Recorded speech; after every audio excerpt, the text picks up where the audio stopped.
Amorim shortly when he starts talking about transfers in his news conference. But before that, a possible transfer for him, which is really close. How close is it? Really, really close. Manchester United and Lecce have agreed everything over Patrick Dorgu. The deal's worth around £29.4 million. So United will pay an initial £25.2 million, and then there's a further £4.2 million in performance-related add-ons. I think United will see this as good business because they were negotiating for quite a while with Lecce, and they didn't want to overpay. We think that the limit was going to be what they're paying right now, and they weren't going to go much further over that figure. So I think United will see that as good business as far as they're concerned. But as far as Dorgu's concerned, he wanted this move as soon as he knew of United's interest. He wanted to go to Manchester United. He wanted to go to Old Trafford. He's now expected in Manchester very soon. He'll take a medical, we think, this week. Personal terms are as good as agreed. And if he's registered by midday on Friday, then he will actually be available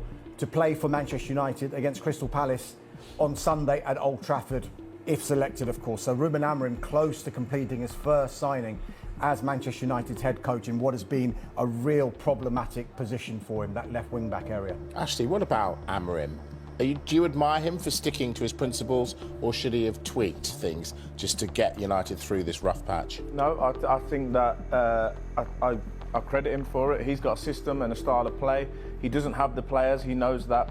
It's clear to see that when you're watching Manchester United play at the minute. I don't think he should change because I think he's trying to show the people above, this is how I want to play. And look, I don't have the right players. I need players in. And where they might be saying, you've got all of these players, he's saying, look, I'm going to play them. I'm going to show you that it's not what I want, but you brought me here for a reason to implement this system, and I'm going to stick with it. Yes, this season's a write-off for Manchester United, but it's a rebuild. I think people like Patrick Dorgu is now more suited to that left wing-back position. He's very physical. He's going to get forward a lot more for them, and it will suit Amorim. But I do give him credit for sticking with it because you don't want, as a player, it's terrible when your manager says we're going to do this, you lose the game or don't perform well, and then the next day it's all changed again. Then you lose faith in the system. It does. I think if he could get a Marcus Rashford playing at the top of his level, what he believes he can do, he would play him. But I think at the minute, for whatever reason, he doesn't feel he can get that out of Marcus Rashford, and he won't play him. And he seems very dead set on doing what he wants to do, which is, going back to your question, why I think he has a bit of a free pass. He's under no pressure in terms of having to do things for the sake of it. But we all feel, and we'd all love to see Marcus Rashford playing at his best, or fulfilling his potential of what we know he can do. And I think he'd be in that starting 11. Dharmesh? I was at that game, Fulham against Manchester United on Sunday. I was in the news conference where he made all of those headlines by saying, I would pick my goalkeeping coach ahead of anyone who wasn't performing at the maximum. The question admittedly was about Marcus Rashford, but he's just clarified it there. It's not just Marcus Rashford. This goes for any player.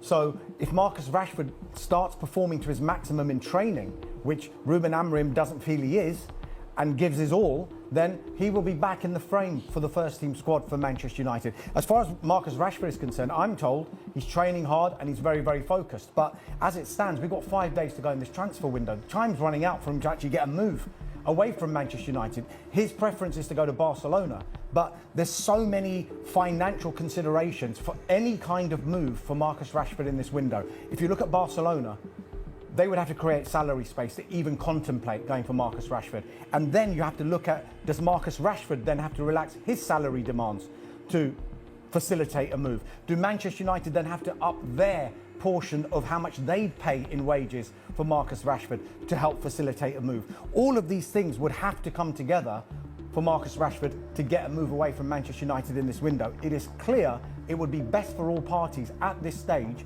if he was to go on a straight loan abroad in Europe, away from a United rival, but getting regular first-team football. Alternatively, if he doesn't, then he is going to have to work harder than he is at the moment, according to Ruben Amorim, to get back into the first-team squad at United. Dharmesh has just said it. Amorim just said it, that he was talking about all players. He wasn't. He was talking about Marcus Rashford, wasn't he? I think Ruben Amorim is very refreshing because he actually says what he thinks in news conferences. I'm not sure how long that's going to last, but we've had him really wear his heart on his sleeve. He's come out and said this United team is the worst United team of all time. Then he's made this comment about his 63-year-old goalkeeping coach. So I think on the one hand, it's refreshing that he's saying what he thinks. But on the other hand, of course, it destabilises Manchester United, creates unnecessary headlines. So I'm not sure whether some people high up at United will be having a word with him and saying, look, you need to stick on message during these news conferences. And he was actually asked there a question about what would happen if the co-owner, Jim Ratcliffe, called you up in the morning and said, you have to start this player, a player you didn't want to start. And he dealt with that really well. He just laughed it off. He said, look, that is never going to happen. I'm the head coach. I'm the one who picks the team. I can't even believe you're asking me that kind of question. But to get back to Marcus Rashford, the only point I would make is we all know that he wants to go to Barcelona. That's his preferred option. But how much would he play at Barcelona? Because when you look at Barcelona's front three, Lewandowski, Rafinha, Lamine Yamal, I mean, is he going to get into their starting 11 for the really important games ahead of any of those three players? So I can understand the attraction of saying, yes, I want to put on that shirt, I want to play for Barcelona, but would he be a sort of bit part player if he was to make that move?